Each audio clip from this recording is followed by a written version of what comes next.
The Pet Milk Program with Fibber, McGee, and Molly.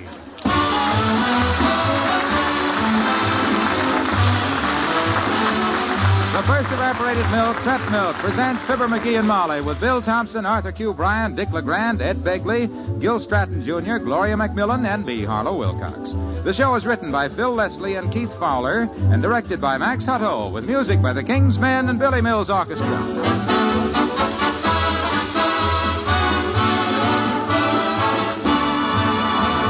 Next Saturday is going to be a mighty happy day for Mr. and Mrs. Harry Zarif of New York City. On that day, March 29th, the famous Zarif quadruplets will be celebrating their 8th birthday. That's right. These famous babies, so tiny and delicate at birth, will be 8 years old next Saturday. And you should see what sturdy, vigorous, happy youngsters they are. And how they go for pet evaporated milk. Yes, pet milk, the milk which helped bring them through the first hazardous months of their life, is still their favorite.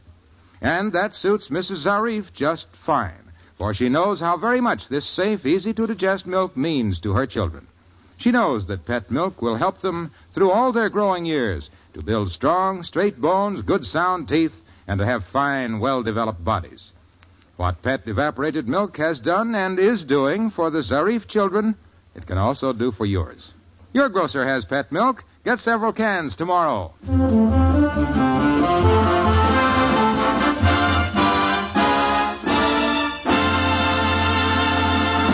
Well, it seems there were two nice kids in Wistful Vista named Debbie Lynn and Ed Tatum. Debbie and Eddie were sweethearts. Golly, and how they did love. He was her man, but he only made $30 a week. So they went to talk it over with Fibber, McGee, and Molly.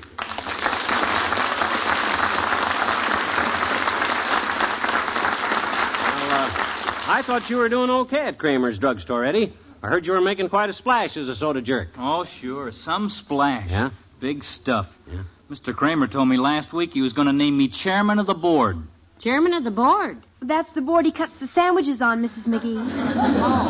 Yeah. Every time I ask him for a raise, he tells me how tough things are at the store. Well, if he's talking about his ham sandwiches, he's got the right idea, believe me. They're the tough... I don't know why we should bother you with our troubles, Mr. McGee, but Ed and I want to get married, and we'll never be able to on his salary. How much do you make a week, Ed? $30, ma'am.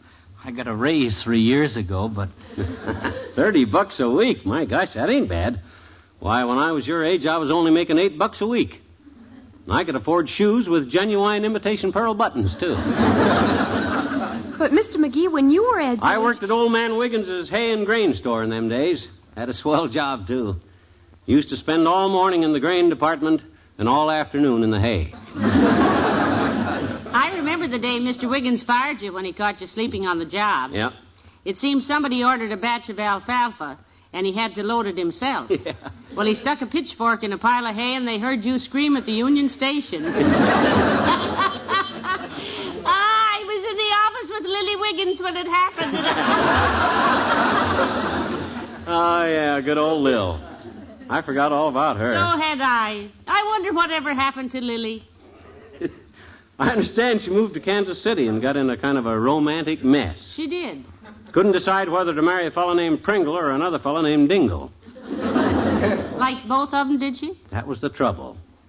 Pringle was a tall fellow who gangled, and Dingle was a clumsy fellow who bungled. But both Pringle and Dingle made her tingle.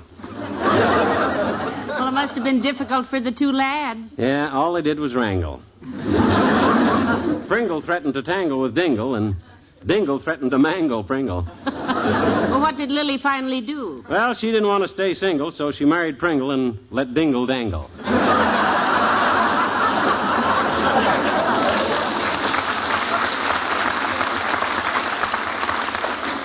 Just what I would expect of Lily. But we're getting off the subject. Like I was saying, Ed, $30 a week ain't bad. I and Molly got married on less than that, and we made out swell. Oh, but things have changed since then, Mr. McGee. Everything is a lot higher now. Funny thing about that, though, most of our money goes farther today than it did then. How do you figure that, sir? Well, in them days, most of our money stayed right in the town where we lived, see? Now it goes farther.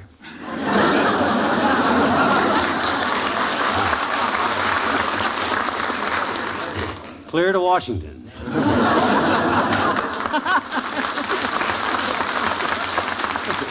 Don't you get it, kids? It's a play on words. Washington is farther away. It ain't funny, McGee. Oh. Probably millions of people agree with you. Well, if you should hear of another job of any kind, Mr. McGee, I wish you'd let Ed know. I'll just be an old maid if he stays with Mr. Kramer. Well, I'll keep my ears open, kids. Maybe if I had a talk with Kramer... Oh, it's no use, Mr. McGee. I'd better get going, too. You won't be in till late this afternoon, and I'm in charge of the store today. You're running the store... Hey, wait a minute. This is our chance. Chance for what? Chance to pry a big fat raise out of old Kramer. I'll come with you and show you how a drugstore ought to be run. Modern methods, scientific selling, and you can take all the credit. Oh, dear.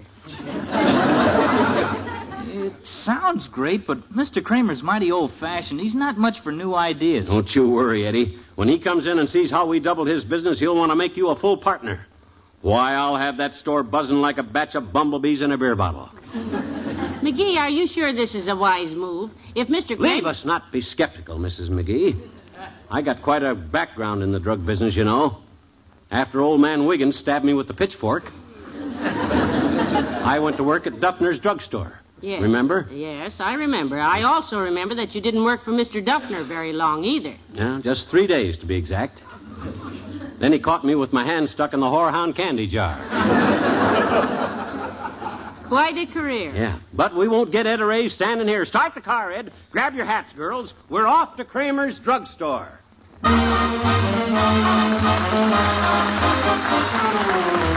Billy Mills in the orchestra, and After I Say I'm Sorry.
Now, the first thing we got to do is dress this drugstore up a little, Ed. Yes, sir. Get some flash into it, some eye appeal.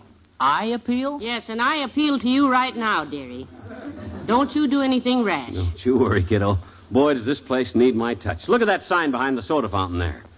Ice cream soda's 25 cents. What kind of selling is that? Well, it tells the story. Yank it down, Ed. Make up a new sign that says ice cream soda's 50 cents. 50 cents? Yeah. Then run a line through the 50 and make it 25 cents. Sure, that way people will think they're getting a bargain, see? Say, that is a bright idea, that, McGee. Oh, shucks, it's nothing any red-blooded American boy couldn't have thought of. You know, I haven't seen the price marked down on anything in years. Gosh, Mr. McGee, you sure think 'em up. That's just a starter, Eddie. I got ideas for you that I ain't even thought of yet. Uh-oh, customer. Now, you watch how I handle him, Eddie. Good morning, sir. What can I do for you, Buster? I'd like a large box of bird seed. Bird seed? Yes, I raise canaries. From seed?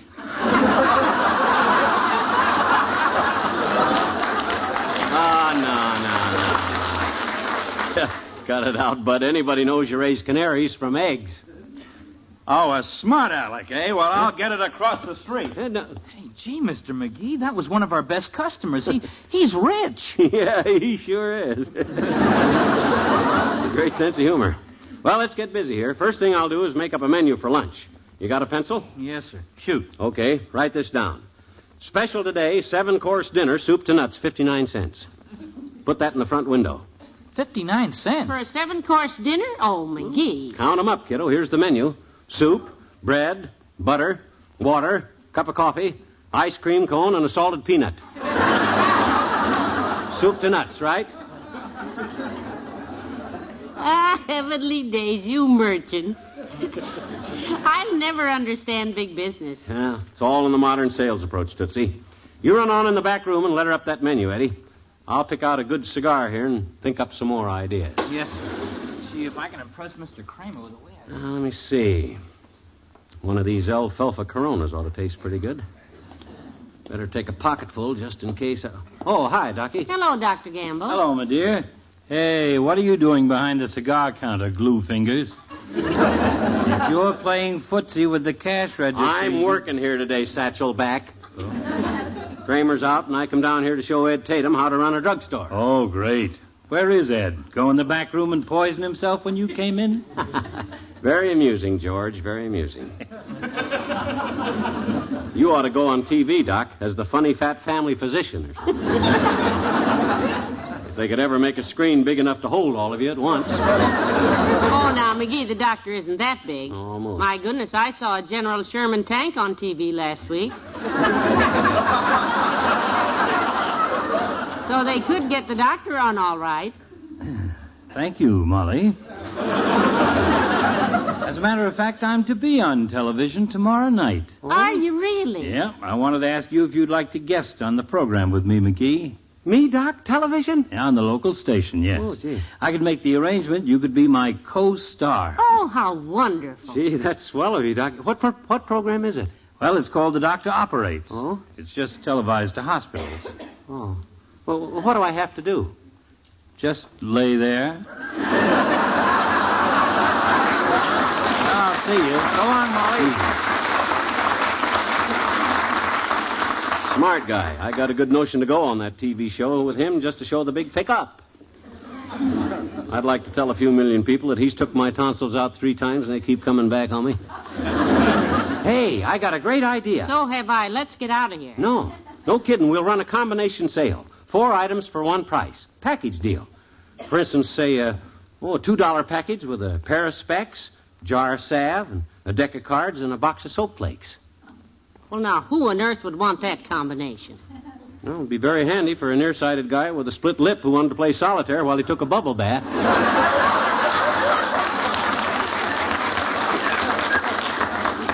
Well, frankly, dearie, I doubt that there's much demand for that. Oh, I didn't see you, sir. Something we can do for you? Yes, ma'am. I'd like a pair of specs, a jar of salve, and a deck of cards, please. Yes, sir. May I ask what you want with them? Oh, my nearsighted brother with a split lip wants to play me a little canasta. Why? Well, I just wondered. Here you are, sir. And I'm going to throw in a box of soap flakes for free. $2, please. You see, kiddo, in the drug business, you got to expect anything. Why, I got more ideas for this. Well, I got the menu pasted up in the front window, Mr. McGee. Good. Now, I got a few more sales ideas for you, too, boy. I'll have this joint rocking like a ferry boat. Yes, he's an old hand at rocking the boat, Ed. Oh, hello there, Mr. Wilcox. Hello, Molly. Hi, pal. Hi, Junior. What can we do for you? Are you working here, pal? I'm just giving Ed the benefit of my experience, sort of showing him the ropes. Well, if Ed's smart, he'll take the ropes and tie your hands behind you. Can you wait on me, Ed? Oh, sure, Mr. Wilcox. The usual? The usual, Ed. Okay. Cup of coffee and a can opener coming up. Did he say a cup of coffee and a can opener? That's right, pal. I always carry a can of that good, rich pet milk for my coffee and need the can opener to open it. You carry a can of pet milk in your pocket? My breast pocket, Molly, next to my heart. You see, I like coffee, and there's no coffee like coffee with pet. Pet milk, that good, sweet country milk, evaporated to double richness. Oh, yes. Nothing brings out the rich, full-bodied flavor, the deep, satisfying deliciousness of a cup of coffee like pet milk. Here you are, Mr. Wilcox. Ah, thanks, Eddie. Look at that beautiful color, kids. With that lovely aroma. Smells good, too. Ah, a cold day like this. Oh, hey, did I tell you my idea for people who get lost in the snow? No, Hilo, you didn't. If it's all the same to you, I don't look, think... No. Now, wait a minute. Look, you know, they send out a St. Bernard with a flask of brandy around its neck to find people like that. I know that. I do. Uncle Dennis sent us a postcard about that from Switzerland last winter. Oh, yeah. Yeah, he got up early every morning and went out and got lost for the day.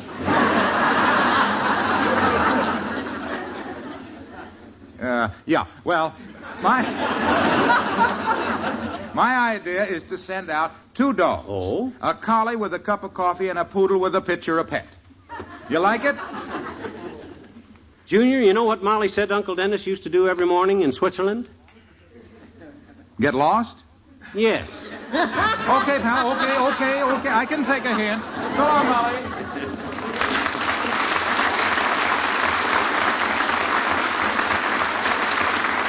Well, back to work, kids. Make up them signs, Eddie. Then we'll rearrange the showcases and set this store up modern. Put the cigar counter over here, the hot water bottles down by the door. Move the magazine rack in the back room so I can sit down there and read. We'll Hello, change... daughter. Hi there, Johnny. What you doing, kid? Well, I'm running the joint today, old-timer. Yeah. What's for you? Well, I wanted a bag of candy, Johnny. What kind? The loud kind, son. Oh? I don't care what it tastes like, just as long as it's noisy. What you want that kind of candy for? For me and Bessie to eat in the movies, Johnny. Oh? We go in and see the show, and when it starts the second time, we go to work on the candy. You mean you wait until the second show to eat it? Yep. Then people complain about the noise, the usher throws us out, and we get our money back. Well, that's quite a system. Never misses. No? Me and Bessie got so good at gnawing on the candy that we sort of harmonize. She crunches the alto part, and I chop tenor. Well, I can see why people would complain. Oh, it drives them frantic, daughter. Last week, we went to see one of them action pictures, and a lady next to us fainted. What made her faint? Happened when Errol Flynn dove off of a cliff. Yeah? Just as he hit the water, I bit down extra hard, and she thought Errol had busted his neck.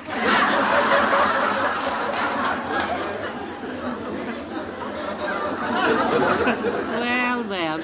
I gather you and Bessie are still billing and cooing. Yep, I had her out for a ride in my new hot rod this afternoon, daughter, and I... Hot rod? You drive a hot rod? No kidding. Built it myself, Johnny. Yeah? Got all kinds of gadgets onto it, too. Bucket seats, safety belts, automatic rearview mirror that whistles when a cop shows in it. Well, sounds pretty snazzy, all right. Yep, me and Bessie zinged out the road about 10 miles today and blew a tire, though. Oh, boy. Blew a tire out in the country, boy. That's trouble. No trouble at all in that hot rod of mine, son. No? I got me a little gadget with that car that jacks up the wheel, takes off the tire, and puts on the spare without me ever getting out of my seat. My gosh, boy, I'd like to have one of those. What do you call it? Bessie. So long, kid. So long.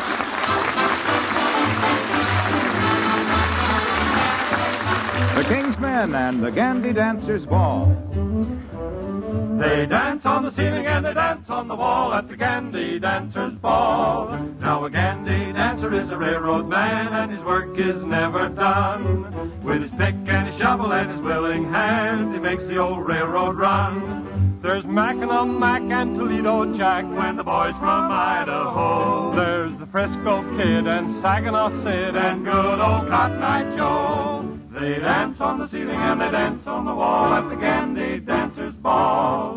Swing around, swing around, swing around the Jimmy John. Swing around the Jimmy John. Swing around, swing around, swing around the Jimmy John. Swing around the Jimmy John.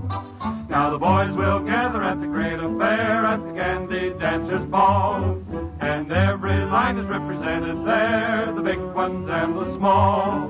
There's the MKT and the old SP and the Lehigh Valley, too. There's the CNJ and the Santa Fe and the Burlington BMQ. They dance on the ceiling and they dance on the wall at the Gandy Dancers Ball. Swing around, swing around, swing around the Jimmy John. Swing around the Jimmy John. Swing around, swing around, swing around the Jimmy John. Swing around the Jimmy John. So Swing around, swing around, swing around the Jimmy John. Swing around the Jimmy John. Swing around, swing around, swing around the Jimmy John. Swing around the Jimmy John. They dance on the ceiling and they dance on the wall at the Candy Dancers Ball.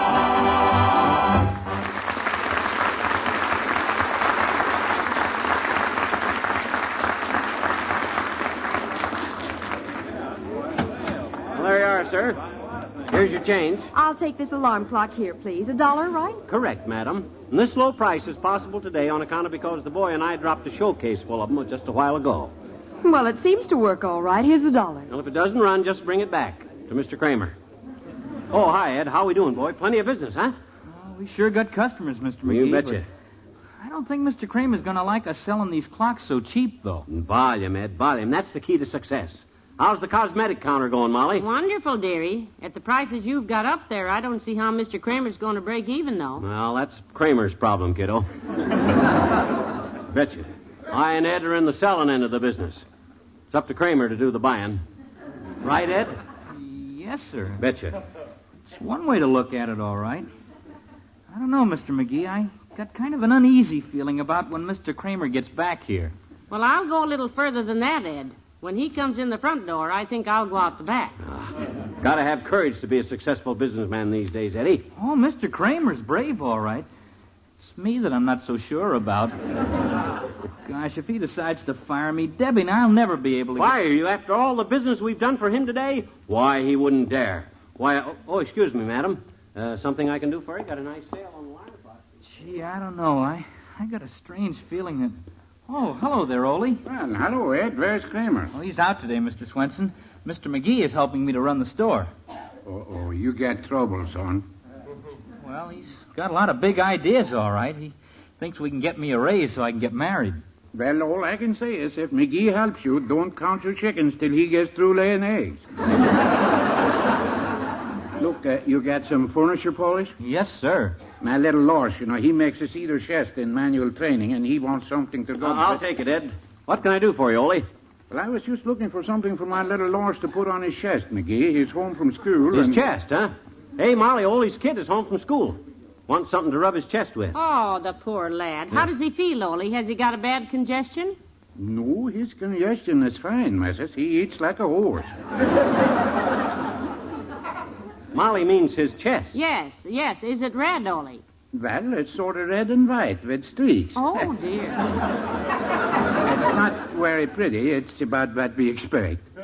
Boy, you sure are taking it casual. Does he cough much? Yes. Has he been sneezing, Ole? Oh, he sneezed a lot at first, missus. I think it was the sawdust that does it. Sawdust? Sure, his little chest was half full of sawdust when he get home from school. Chest full of sawdust? Well, what do you expect to find in a homemade cedar chest for manual training? Pots of gold, McGee? Cedar chest. Oh, my gosh, I thought the kid was... Ed Tatum, where are you? Oh, Mr. Kramer. School's out now, boys. Ed, what goes on here? What's the meaning of that sign out front? Which sign, Mr. Kramer? You know which sign? Hello, Mrs. McGee. That banner that says don't go across the street to get cheated, come here. Gosh, Mr. McGee, say something. Hi, Kramer. Who moved these showcases? Where's the cigar stand? What goes on here? I'll tell you what goes on here, Kramer. Tell him, dearie. You want to buy something, McGee, or did you stop to get your lighter filled again? Well, can somebody sell me... Now, look, Kramer. I've been showing Ed a few principles on how to run a drugstore for you. What? You got a good man here, Kramer, and you've been paying him starvation wages. And I come down here to see that he gets a raise. That's the stuff, dearie. I think I'll go get my hat. Well, get me some furniture, Paul. You stay where you darn. Now, you listen to me, Kramer. Unless you give Ed the raise he deserves, by George, I'll take my business across the street. Me, too. Get back. McGee, you don't mean that. Oh, yes, he does, Mr. Kramer. He feels very strongly about it. I'll say I do. I've been trading with you for a long time, boy. Yes, you have, McGee. And I'm telling you, Kramer, if you don't give Ed here, you don't get him a raise like he deserves, I'll never set foot in this crummy joint again. Well, now, maybe we can work this thing out all right, McGee. All right. Come back behind the prescription counter here and let's talk it over. Okay. You wait here, Molly. Don't you worry, Ed. I swore I'd get you a raise, boy. Oh, gosh, Mrs. McGee. Can I ride home with you and Mr. McGee, and will you tell Debbie how it happened? Maybe I can get a job digging ditches. Oh, now, don't you worry, Ed. Mr. McGee's pretty stubborn when he makes his mind up to something. I wouldn't be surprised if Well, Ed, it's all set, boy. I told you I'd get you a raise. What? Good for you, dearie. Oh, Mr. McGee, you mean I... Yeah, I just signed an agreement with Kramer covering all my drugstore business from now on. He agreed to give Ed a $10 raise and a promotion. Oh, good for you, dearie. Yeah. You did scare him after all. He agreed to give Ed the raise if you'll agree not to take your business across the street, right? Well, not exactly. I'll read it to you. It says, I, Kramer the druggist, agree to give Ed a raise if you, McGee, swear to take your business across the street and stay out of my drugstore from now on.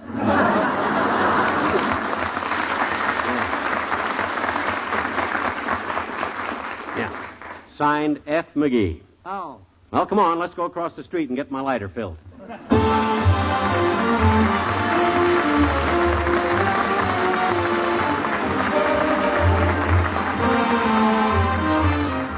Fibber and Molly return in a moment.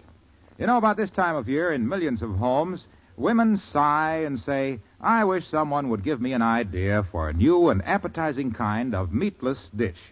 Well, Pet Milk's Mary Lee Taylor has made that wish come true with her new recipe for olive and tuna super supper, a one-dish meatless meal that's a dandy. A delicious combination of tuna, California ripe olives, noodles, and a green vegetable put together with the best-tasting cheese sauce you ever met up with. Cheese sauce made with Pet evaporated milk. No wonder it's good. Pet Milk is good, sweet country milk concentrated to double richness.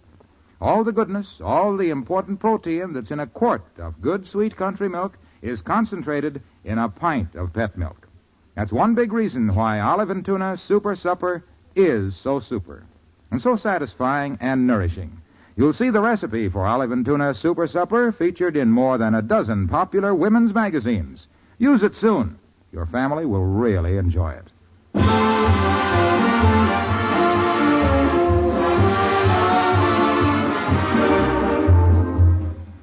Oh, well, it's good to get home and sit down, dearie. Yeah. What are you reading? I found a fascinating story in a magazine down at Kramer's drugstore. Brought it home. What is the magazine? Radio TV Mirror, the April issue. Terrific story. I'm going to read it again. What makes it so fascinating? I think it's the subject matter.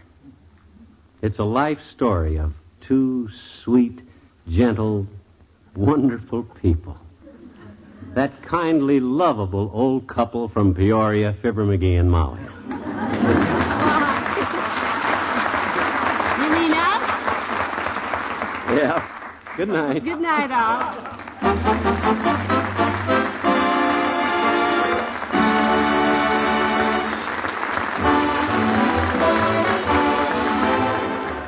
The first evaporated milk, Pet Milk, brings you Fibber, McGee, and Molly each week at this time. Be with us again next Tuesday night, won't you?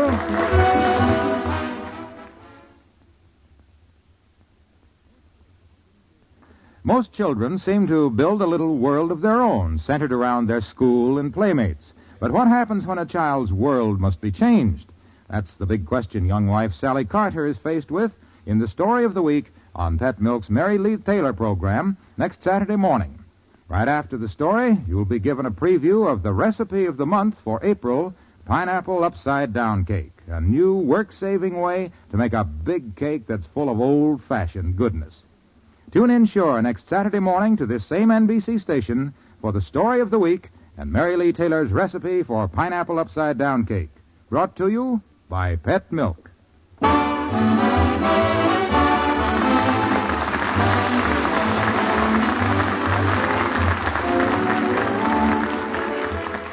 Now, Eddie Cantor brings you his show business show on NBC.